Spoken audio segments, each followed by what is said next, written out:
നമസ്കാരം. അറിവിൻ്റെ മറ്റൊരു എപ്പിസോഡിലേക്ക് baby Vita little scholar in support with മലർവാടിയിലേക്ക് എല്ലാ പ്രിയപ്പെട്ട പ്രേക്ഷകർക്കും ഒരിക്കൽ കൂടി ഹാർദമായ സ്വാഗതം. ഞാൻ ഒരൊറ്റ ചോദ്യം ചോദിക്കട്ടെ. നമ്മുടെ വിജയത്തിന് ഒരുപാട് കാര്യങ്ങൾ നമുക്ക് വേണം അല്ലേ? ജീവിതത്തിൽ എന്തൊക്കെ വേണം? അപ്പോൾ എന്ത് വേണം? സത്യസന്ധത വേണം. തീർച്ചയായിട്ടും ട്രൂത്ത് അല്ലേ? സത്യത്തോട് കൂടിയിട്ട് കാര്യങ്ങളെ കാണുവാൻ സാധിക്കണം. അതാണ് പ്രധാനം. ഇലക്ഷൻ എന്ത് പറയുന്നു? ആത്മവിശ്വാസം വേണം. കോൺഫിഡൻസ് വേണം. നമുക്ക് ആത്മവിശ്വാസം ഉണ്ടെങ്കിൽ മാത്രമേ ഏത് പ്രതിസന്ധികളെയും നമുക്ക് നിസ്സാരമായിട്ട് അവഗണിച്ചുകൊണ്ട് മുന്നേറാൻ സാധിക്കുകയുള്ളൂ. വേഗം എന്ത് പറയുന്നു? ഡെഡിക്കേഷൻ. ഏത് മേഖലയിൽ പ്രവർത്തിക്കുന്ന വ്യക്തിയെ സംബന്ധിച്ചിടത്തോളം ആ മേഖലയോട് കാണിക്കുന്ന ആത്മസമർപ്പണം, അതാണ് ഡെഡിക്കേഷൻ എന്ന് പറയുന്നത്. ഞാൻ ജാലവിദ്യ കാണിക്കുമ്പോൾ മാജിക്കിനോട് കാണിക്കുന്ന ഡെഡിക്കേഷൻ, പഠിക്കുന്ന മോളെ സംബന്ധിച്ചിടത്തോളം പഠനത്തോട് കാണിക്കുന്ന dedication, that's very important. Okay, Libra എന്ന് പറയുന്നു? ഹാർഡ് വർക്ക്, കഠിനാധ്വാനം അല്ലേ? വളരെ കഠിനാധ്വാനം ചെയ്തു കഴിഞ്ഞാലേ ഏത് മേഖലയിലും ഉയരങ്ങളിലേക്ക് കുതിക്കുവാൻ സാധിക്കുകയുള്ളൂ. നിങ്ങൾ പറഞ്ഞതെല്ലാം ശരിയാണ്. ഞാൻ ഒരു ചെറിയ എക്സാമ്പിൾ കാണിച്ചുകൊണ്ടിന്ന് തുടങ്ങാമെന്ന് വിചാരിക്കുകയാണ്. ഇതിനകത്ത് കണ്ടോ, ഈ ലെറ്റേഴ്സ് കണ്ടോ? ABCD മുതൽ അങ്ങോട്ട് തുടങ്ങി XYZ വരെയുള്ള 26 ഇംഗ്ലീഷ് ആൽഫബറ്റ്സ് ഉണ്ട്. ഈ ആൽഫബറ്റ്സിനെല്ലാം ഞാൻ ഓരോ നമ്പർ കൊടുത്തിട്ടുണ്ട്. 1 A, 2 B, 3 C ഇങ്ങനെയുള്ള നമ്പറുകൾ. ഞാൻ മോൻ പറഞ്ഞത് ട്രൂത്താണ്. ട്രൂത്തിനകത്ത് ഇതിനകത്ത് വന്നിട്ടുള്ള നമ്പേഴ്സ് ആഡ് ചെയ്യണം മോൻ. TRUTH ആ നമ്പറുകൾ ആഡ് ചെയ്തോളൂ മനസ്സുകൊണ്ട്. And you do one thing, confidence എന്നതിലേക്ക് വേണ്ട അക്കങ്ങളെ ആഡ് ചെയ്യണം. And you do one thing, dedication എന്ന അക്ഷരത്തിലേക്ക് വേണ്ട അക്കങ്ങളെ ആഡ് ചെയ്യണം. മോള് ചെയ്യേണ്ടത് ഹാർഡ് വർക്ക്, അതിലേക്ക് വേണ്ട അക്കങ്ങളെ ആഡ് ചെയ്യണം. സോ ഈ പേപ്പറിനകത്ത് A1 B2 3 അങ്ങനെ എഴുതിയിട്ടുണ്ടല്ലേ? ഈ നിങ്ങൾ പറഞ്ഞ വാക്കുകൾ, അതായത് ട്രൂത്ത്സ്, അപ്പോൾ TRUTH അതിന് കറസ്പോണ്ടിങ് ആയിട്ട് വരുന്ന നമ്പേഴ്സ് ആഡ് ചെയ്തിട്ട് എത്ര കിട്ടുമെന്ന് പറയണം കേട്ടോ. അതുപോലെ തന്നെ കോൺഫിഡൻസ് പറയണം, ഡെഡിക്കേഷൻ പറയണം, ഹാർഡ് വർക്ക് പറയണം. So add it. So truth, what's your answer? 87. അപ്പോൾ നമ്മുടെ ജീവിതത്തിൽ 87% മാത്രമാണ് എന്താ പറയുക, ട്രൂത്തിനുള്ള പ്രാധാന്യം അല്ലേ? ട്രൂത്തിലൂടെ വിജയിക്കാനുള്ള സാധ്യത എന്ന് പറഞ്ഞാൽ 87% ആണ്. What's your answer? 78. That is confidence, ആത്മവിശ്വാസം. സോ വേഗ? 84. ഡെഡിക്കേഷൻ 84% ആണ്. And what's your answer? 98%. 98% ആണ് ഹാർഡ് വർക്ക്. പക്ഷേ അതിലൊക്കെ അപ്പുറം ഏറ്റവും പ്രധാനപ്പെട്ട കാര്യം എന്ന് പറയുന്നത് ആറ്റിറ്റ്യൂഡാണ്, നമ്മുടെ മനോഭാവം അല്ലേ? നമ്മൾ എത്ര ഉയരങ്ങളിലേക്ക് കയറി കഴിഞ്ഞാലും നമ്മൾ ഏത് മനോഭാവത്തോടു കൂടി സമൂഹത്തെ കാണുന്നു എന്നുള്ളതാണ്. ആറ്റിറ്റ്യൂഡിന് മാത്രമാണ് 100% കിട്ടുന്നത്. അതുകൊണ്ട് ഹാർഡ് വർക്ക് ചെയ്യണം, ഡെഡിക്കേഷൻ വേണം, ട്രൂത്ത് വേണം, എല്ലാം വേണം. പക്ഷേ മനോഭാവം എത്ര ഉയരങ്ങളിലേക്ക് നിങ്ങൾ കയറി കഴിഞ്ഞാൽ നിങ്ങളുടെ മനോഭാവം വളരെ സുതാര്യമായിരിക്കണം, നല്ല മനോഭാവമായിരിക്കണം. അതാണ് 100% നിങ്ങളുടെ വിജയത്തിലേക്ക് നയിക്കുന്നത്. അങ്ങനെ 100% വിജയം കിട്ടുവാൻ പ്രാർത്ഥിച്ചുകൊണ്ട് നമുക്ക് ഇന്നത്തെ ചോദ്യങ്ങളിലേക്ക് കിടക്കാം. റെഡി? സോ നമ്മൾ കിടക്കുന്നു ഇന്നത്തെ ആദ്യത്തെ സെഗ്മെൻറ്റ്, ഉത്തരച്ചെപ്പ്.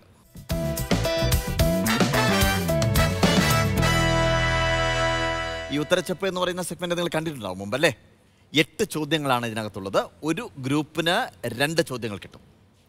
ചോദ്യത്തിന് ശരിയുത്തരം പറഞ്ഞു കഴിഞ്ഞാൽ 10 മാർക്കുണ്ട്. അപ്പോൾ റെഡിയാണോ?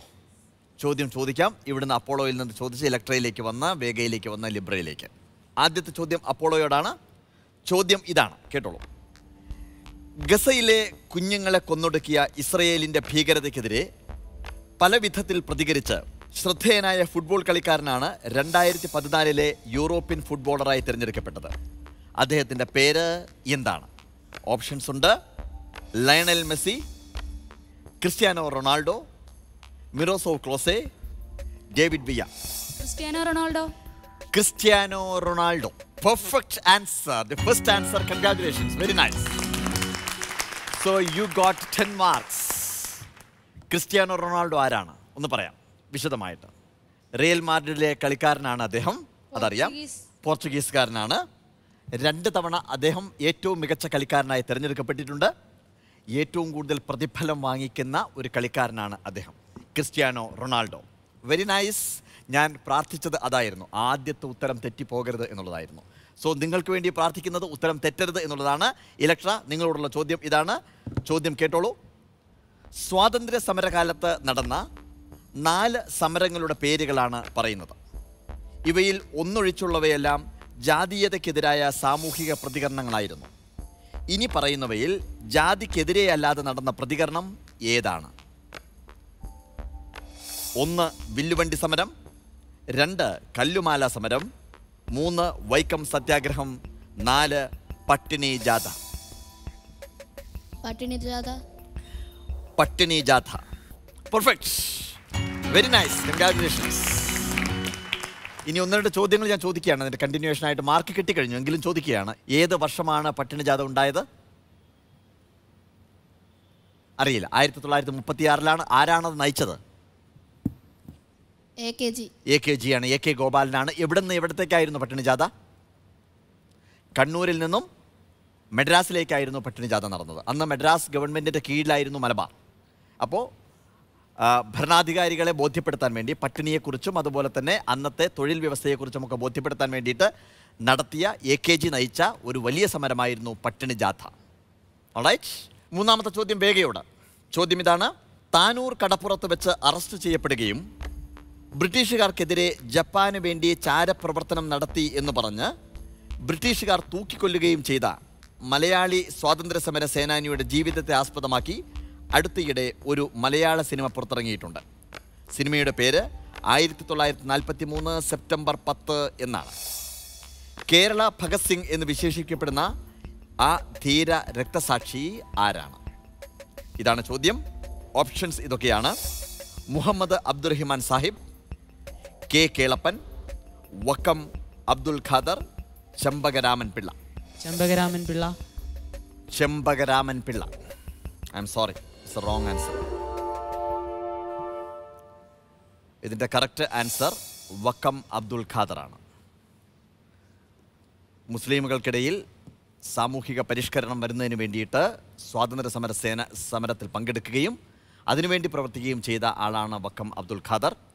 24-ാമത്തെ വയസ്സിലാണ് അദ്ദേഹത്തെ തൂക്കിലേറ്റിയത് ഈ സമരം ചെയ്തതിൻ്റെ പേരിൽ. ഇന്ന് പലരും സംശയിക്കുന്നൊരു കാര്യമുണ്ട്. വക്കം മൗലവി എന്ന് പറയുന്ന ആളും വക്കം അബ്ദുൽ ഖാദറും ഒന്നാണ് എന്ന് സംശയിക്കുന്നുണ്ട്. തെറ്റാണത്. വക്കം മൗലവി എന്ന് പറയുന്ന ആൾ വേറൊരു കാലത്താണ് ജനിച്ചത്, വേറൊരു സമയത്താണ് ജനിച്ചത്. അദ്ദേഹം മരണം സ്വാഭാവിക മരണമായിരുന്നു, പ്രായം ചെന്ന് മരിച്ചതാണ്. അതേസമയം വക്കം അബ്ദുൽ ഖാദർ എന്ന് പറയുന്നതാണ് കേരള ഭഗത് സിംഗ് എന്നറിയപ്പെടുന്ന 24-ാമത്തെ വയസ്സിൽ അദ്ദേഹത്തെ തൂക്കിക്കൊല്ലുകയാണ് ചെയ്തത്. അതാണ് വക്കം അബ്ദുൽ ഖാദർ. ഓക്കെ, ഓൾറൈറ്റ്, സാരമില്ല, ഇനിയും ചാൻസ് ഉണ്ട്. So Libra, your choice. 2015 ഏപ്രിലോടെ കേരളത്തിലെ 15-നും 50-നും ഇടയിൽ പ്രായമുള്ള മുഴുവൻ ആളുകൾക്കും സംസ്ഥാന സാക്ഷരതാ മിഷന്റെ 4-ാം തരം തുല്യതാ കോഴ്സിലൂടെ പ്രാഥമിക വിദ്യാഭ്യാസം നൽകുന്ന പദ്ധതിക്ക് കേരള സർക്കാർ രൂപം നൽകി. ഏത് പേരിലാണ് ഇത് അറിയപ്പെടുന്നത്? ചോദ്യം കേട്ടല്ലോ. ഓപ്ഷൻസ് ഇതൊക്കെയാണ്. സമ്പൂർണ്ണ, അതുല്യം, അക്ഷരതീരം, Nirbhaya.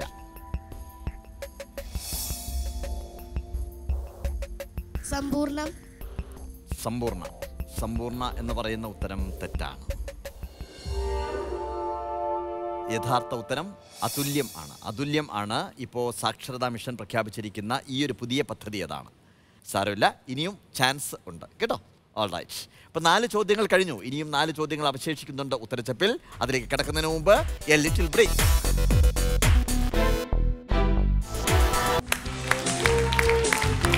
Once again welcome back baby with little scholar in support with Malarvadi. നമ്മൾ 4 ചോദ്യങ്ങൾ കഴിഞ്ഞു ഉത്തരച്ചപ്പിൽ അല്ലേ? So ready? അപ്പോളോ നെക്സ്റ്റ് ക്വസ്റ്റ്യൻ ഇതാണ്. ഇന്ത്യൻ മതേതരത്വത്തിന് ഏറ്റ മുറിവുകളിൽ ഒന്നാണ് ഗാന്ധിജിയുടെ വധം. ഗാന്ധിജിയെ വെടിവെച്ച് കൊന്ന നാഥുറാം വിനായക് ഗോഡ്സെ എന്ന തീവ്രവാദിയെ തൂക്കിക്കൊന്നത് ഏത് ജയിലിൽ വെച്ച് ആണ്? ഇതാണ് ചോദ്യം. Tihar jail, cellular jail, Yerwada jail, Ambala jail.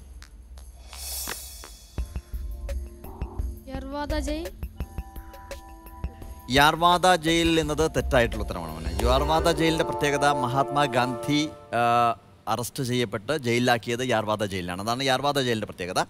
ഇതിൻ്റെ കറക്റ്റ് ആൻസർ അംബാല ജയിലാണ്. അംബാല ജയിൽ ഹരിയാന സംസ്ഥാനത്താണ്. അംബാല ജയിലിലാണ് നാഥുറാം ഗോഡ്സെയെ തൂക്കിക്കൊന്നത്. ചോദ്യം ഇലക്ട്രിയോടാണ്. ചോദ്യം കേൾക്കാം, വ്യക്തമായിട്ട് കേൾക്കണം.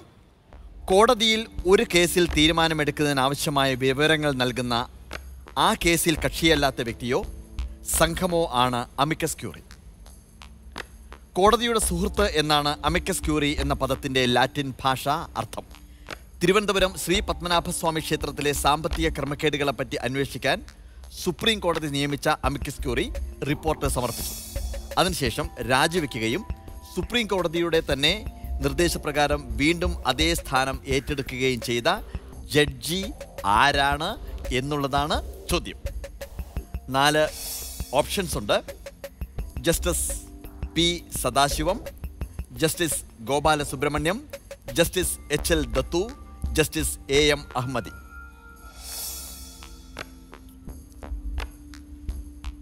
ജസ്റ്റിസ് ഗോപാൽ സുബ്രഹ്മണ്യം.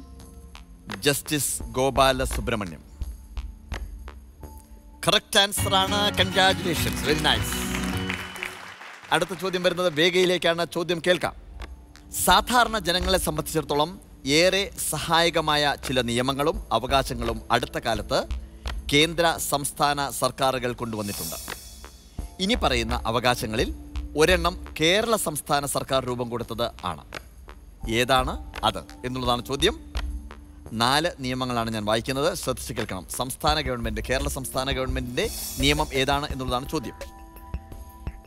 വിവരാവകാശ നിയമം, വിദ്യാഭ്യാസ അവകാശ നിയമം, സേവന അവകാശ നിയമം, സ്വത്തവകാശ നിയമം. ഇതിലേതാണ് കേരള സംസ്ഥാന സർക്കാർ രൂപം കൊടുത്ത അവകാശങ്ങൾ? സ്വത്തവകാശ നിയമം. സ്വത്തവകാശ നിയമം എന്ന ഉത്തരം സെൻട്രൽ ഗവൺമെൻറ്റിൻ്റെതാണ്. അതുകൊണ്ട് വേഗ പറഞ്ഞ ഉത്തരം തെറ്റാണ്. യഥാർത്ഥ ഉത്തരം എന്ന് പറയുന്ന സേവനാവകാശ നിയമമാണ്. നമ്മുടെ സംസ്ഥാന സർക്കാർ നിലവിൽ വരുത്തിയിട്ടുള്ള, ഉത്തരവിറക്കിയിട്ടുള്ള അവകാശ നിയമം. ഇത്തവണയും മാർക്ക് പോയി അല്ലേ? സാരമില്ല. ഓക്കെ, ഇനി ലിബ്രയോടാണ് ചോദ്യം. ചോദ്യം ഇതാണ്, ശ്രദ്ധിച്ച് കേൾക്കണം. ഒരു കുടുംബത്തിൽ ചുരുങ്ങിയത് ഒരാൾക്കെങ്കിലും ബാങ്ക് അക്കൗണ്ട് ലഭ്യമാക്കാൻ വേണ്ടി കേന്ദ്ര സർക്കാർ ആവിഷ്കരിച്ച പദ്ധതിയുടെ പേര് എന്താണ്? ഓപ്ഷൻസ് ഇതൊക്കെയാണ്. ജൻധൻ യോജന, ജൻധൻ ബാങ്ക്, ജൻധൻ അക്കൗണ്ട്, ജൻധൻ ബോധന. Option A Jan Dhan Yojana. Jan Dhan Yojana perfect answer ആണ്. കൺഗ്രാറ്റുലേഷൻസ്. അതിൻ്റെ മുഴുവൻ പേര് പ്രധാൻമന്ത്രി ജൻധൻ യോജന എന്നുള്ളതാണ് അല്ലേ? 2018 ആകുമ്പോഴേക്കും മുഴുവൻ ആളുകളും, ഇന്ത്യയിലെ മുഴുവൻ ആളുകളും ബാങ്ക് അക്കൗണ്ട് വഴി മാത്രം ഓപ്പറേറ്റ് ചെയ്യുന്ന ഒരു സിസ്റ്റം കൊണ്ടുവരുമെന്നുള്ളതാണ് പ്രധാനമന്ത്രി പ്രഖ്യാപിച്ചിരിക്കുന്നത്. വളരെ നല്ലൊരു കാര്യമാണ് അദ്ദേഹം ചെയ്തിരിക്കുന്നത്. ജൻധൻ യോജന എന്നുള്ളതാണ് ഇതിൻ്റെ പേര്. Congratulations, very nice. സോ 4 ചോദ്യങ്ങൾ കൂടി കഴിഞ്ഞു. ഇനി അടുത്ത സെഗ്മെൻറ്റിലേക്ക് നമ്മൾ പോകേണ്ടതുണ്ട്. ആ പോകുന്നതിന് മുമ്പായി a little break.